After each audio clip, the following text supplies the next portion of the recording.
I'm Róisín O. Check out my interview at indiebuddie.com.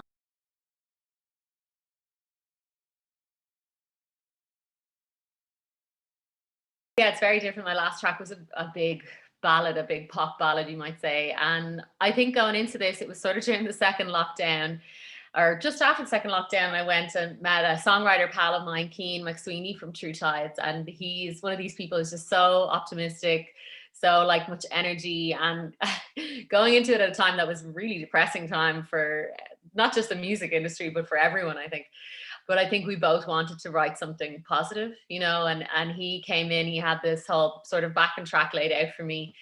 And I was like, look, maybe I'll just go away for half an hour and come up with a top line. And it sort of became this thing. I suppose initially it became about, having a relationship and thinking about where you had come from and where you were now and where you hope to be in the future, and sort of having that optimism of like, let's do this, let's work on it. It might be hard right now, but I think we can do it, that sort of positivity. And I think it sort of lent itself a lot to what the whole world is going through now in lockdown. Like looking back at our lives in 2017 is completely different to where we are now. And there, it could be quite depressing to think about where our life will be down the line. But I think we just have to stay positive and have to say, nah, it's going to be great. And let's just keep going at it,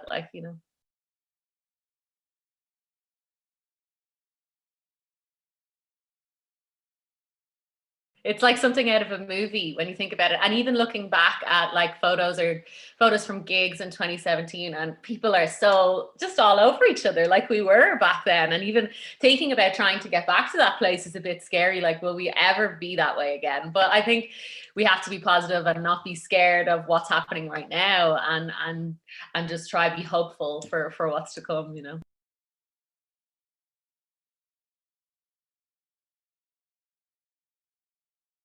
I think even though there is that wide variety, I do think my vocal is what anchors my music, and it has always been that way. My first album was a very folk influenced album, and now, as you can see from these songs, I have gone more into pop, even dance elements, and at the same time blasting out those big vocal ballads is something I love to do. And I hate to restrain myself and pigeonhole myself by saying, well, I can't do that because of this song. And these are two songs I wrote back to back next to each other, and so it wasn't like I was in a different place. It's just like, these are the sounds that I felt were right. And I think definitely even my next single is going to be at a sort of place that's in between the two, where it has big sounds, but it's gritty and dark at the same time. So whereas 2023 is so happy and bright, it's going to be in this middle place. And I think I'm not worried about that at all.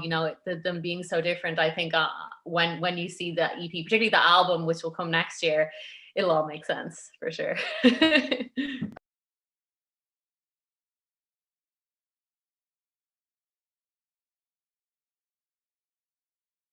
I think actually my vocal was the one thing that I always had confidence in. I was lucky from a young age to sort of be gifted with it without doing much work on it.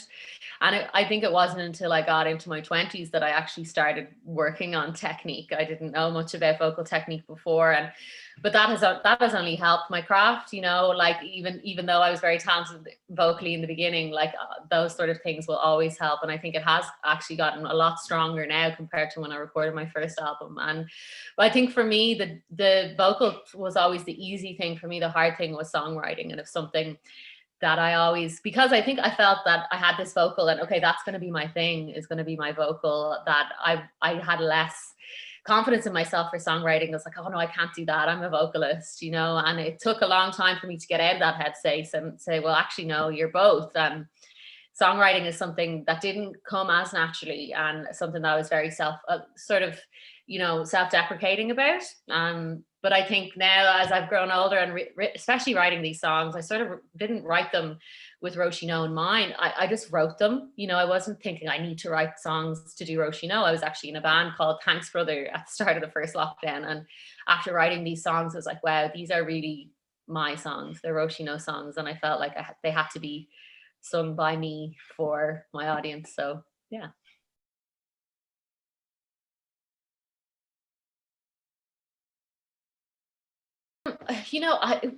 The lyrical part actually came more easy to me than the melodies and chordals and chordal accompaniments, things like that. I always fell back on other musicians to write with, other musicians who were better instrumentalists than me. And I think that's where I got my self-consciousness from, that I couldn't come up with something that I could write a great melody or a lyric over. You know, I felt, oh no, I can't do that. And because I never tried for a very long time, it sort of became true. So I sort of had to get out of that headspace that you don't always have to be an unbelievable instrumentalist to write great songs. You know, songwriting isn't about that really. You know, it's about hitting a chord and connecting with people through a mix of whether it's a simple chord progression and a simple melody to the whole thing. I think having the tools to start writing a song is what I was worried about in the beginning. But I think I have definitely progressed since then. I'm a lot more confident in my own ability now than I was,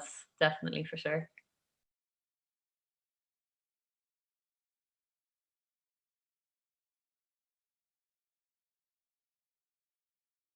Yeah, but I have to give credit to my producer, Philip McGee. He's one of the best Irish producers, if not, I think, the best producers in the world. And he really brought me out of that self-conscious idea. He made me feel like an absolute boss in the vocal booth, and he made me play instruments, because usually if I'm in studio, I would think, oh no, I'll get someone else to play, because I know that there's always going to be better instrumentalists out there, especially in Ireland. We've got some great people here, and he was like, no, this is your song, you play it, you know. And that idea was so mental to me in a way, but he really got me onto that and took the very simple ideas that I had and exploded them to what you hear now. And I have to give him credit there, because that all those sounds and amazing engineering and producer skills is definitely down to him for sure. He's absolutely fab. I would, anyone who's looking for a producer, Philip McGee, he's amazing.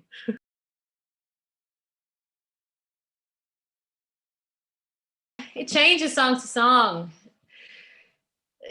Like sometimes I could be writing a song, getting a backing track ready with chords and different sounds, and I could have a melody in my head, and sometimes I want that exact melody, so I will make the lyrics fit the melody.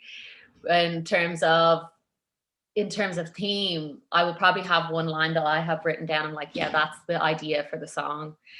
And so, or also there's songs I might have a whole thing of lyrics and make the melody fit the lyrics. You know, depending what I feel more passionate about. Is it more important to get this melody exactly the way I want it, rhythmically and melodically, or is it more important that this lyric gets in because this lyric is really important, and make the melody fit around that? So it changes song to song, but most of the time I would just, even if it's a simple 4 chords, I sometimes just make up sounds around a melody. And then, or if I have a feeling at the time, sorry, I'm rambling here, but the feeling at the time that's like, this is how what I want to express in this song. And a random line might come out of me in the moment, and that could create the theme for the whole song, you know. And I work those lyrics around what I'm feeling at the time. Or because for me, writing in its simplest form is basically me giving myself therapy, you know, like getting out the emotions when there's no other way to get them out. So I that is important to me, to get that emotion across in the lyrics particularly. Yeah.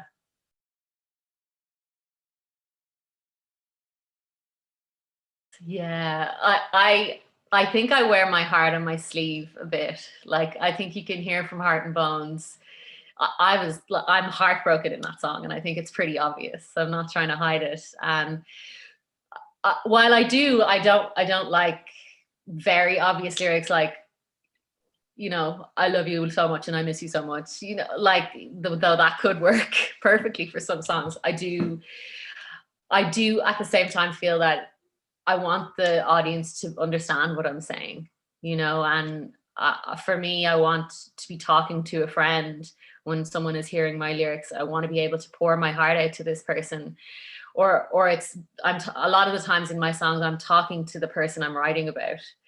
And in that way, I really want to be clear in what I'm saying. And while there is, of course, poetic license, like it's in the heart and bones of me, like, well, you know, that's a metaphor, but it's a very obvious metaphor, you know. So I would say I err towards the side of being clear and obvious in what I'm trying to say, but with a bit of poetic flair, maybe.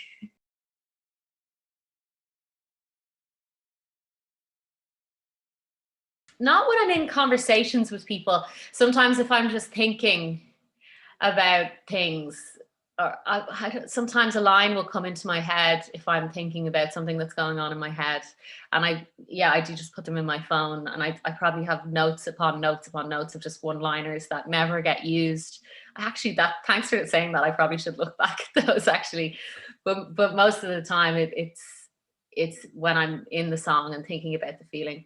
The only other time I do it, I sort of would write sort of not diary, sort of journals, just scribble out my thoughts for the day. And sometimes without realizing they can become lyrics in their own way. Like it's not like I did this and I did that. They become just feelings scribbled down in a moment, just while I have a minute, you know. And yeah, they can become lyrics, yeah, at times as well.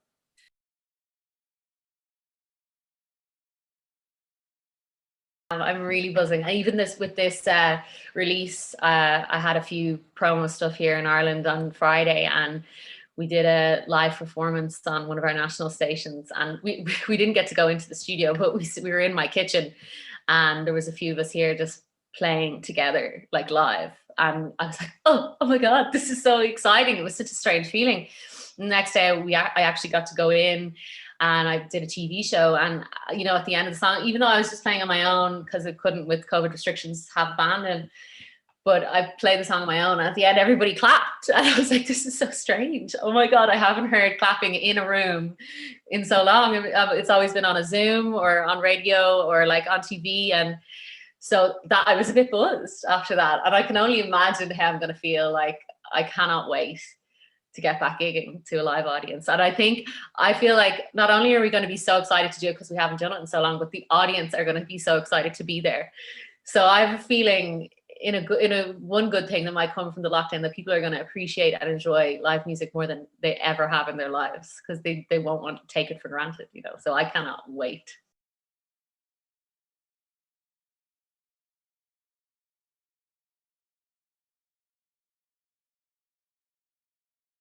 The first one, when we were really locked down, and at the time I was with my band, Thanks Brothers still, and we had like our American support tours lined up. We had festivals coming in. We were going to release an album, and we just released an EP, and like that was all gone. And that was tough. But at the same time, I did sort of feel like everyone in the music industry was in the same boat.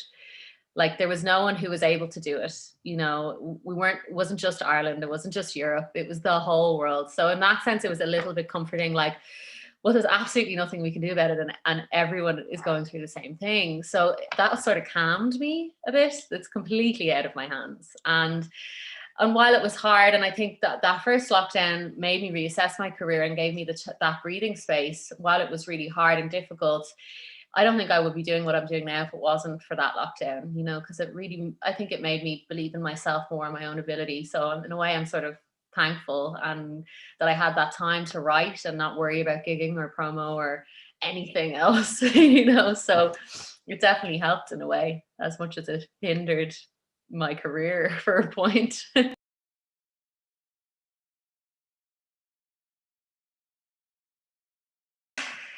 a tough one. Uh, I would say don't be afraid to ask for help. Put yourself out there. You know, I grew up in a family that knew a lot about the music industry, and it's sort of been invaluable to me in my career. And like it's so hard when I think about how hard it is now to get into the music industry.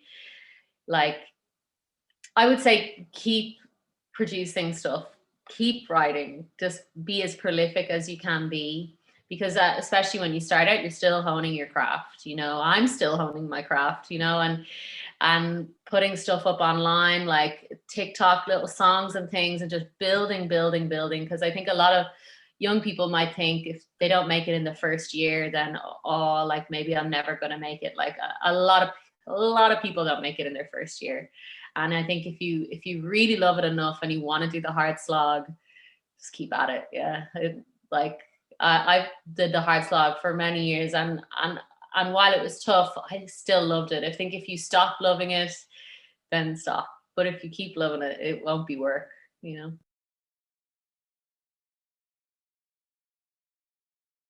Definitely, especially women. I think women vocalists are can be pitted against each other in a way, you know. And I feel there does seem to be like less of a space provided for women in the industry, and it's a bit like you're, as a woman, you're not fighting for your spot against the other men. Really, you're fighting for this smaller spot against other women, whereas men are fighting for the spot against everyone equally. So that is tough. And I think in asking for help from men or women, you know, it puts you out there, puts you into those situations where you can learn not just about your craft, but about the industry, which is when you, if you've done no college or education in the music industry, it can be really like tough to learn. But if you put yourself out there and really strive to learn as much as you can, it'll definitely be a help. Yeah.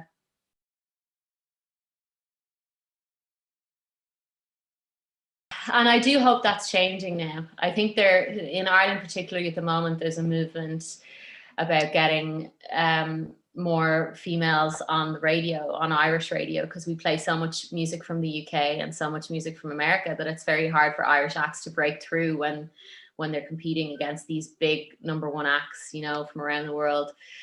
But yeah, I think they can be scrutinized more. But for me, I feel I was lucky to grow up with family members who were in the business and women who were in the business surrounding me. And so that was normalized for me.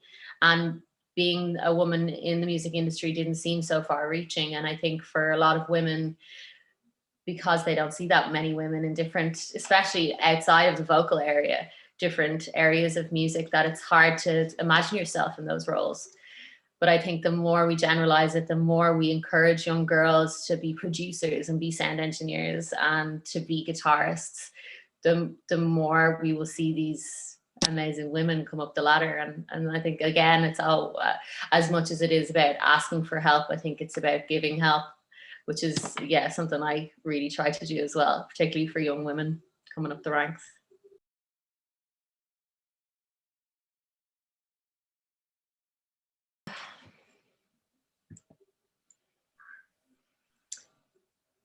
Uh, Fuck the begrudgers. I don't know. I actually read that somewhere once, but uh, it is a little bit.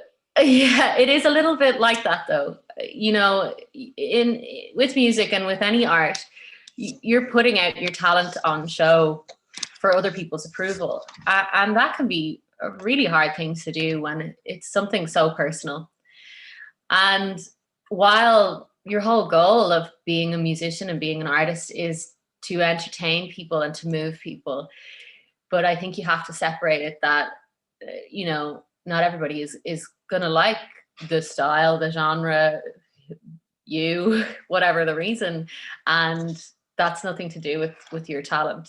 You know, if you love what you're doing enough, it's okay that some people don't like it, and to have the strength and conviction to be happy with the audience who do like your music and who do listen, and not be worried about one tiny review that didn't like it, or one comment under a post on Instagram, like that. To separate yourself from that stuff is definitely important in a career that's so based on what other people think, you know.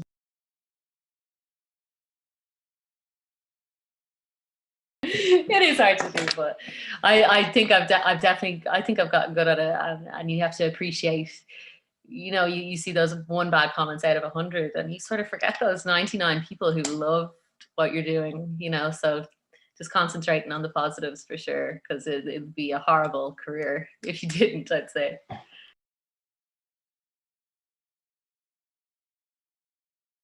Yes, there is talk of an EP. There's definitely talk of an album early next year or mid next year, which I'm really excited about. And we have a lovely label over in the UK who's working with us at the moment, and I have gigs lined up, but I haven't announced them yet because with the pandemic and with the restrictions, particularly in Ireland, it's just so up in the air. I don't want to disappoint people by canceling shows. So I will definitely be doing some gigs before Christmas, but I just haven't announced them officially yet. But I cannot wait to get there, to be honest.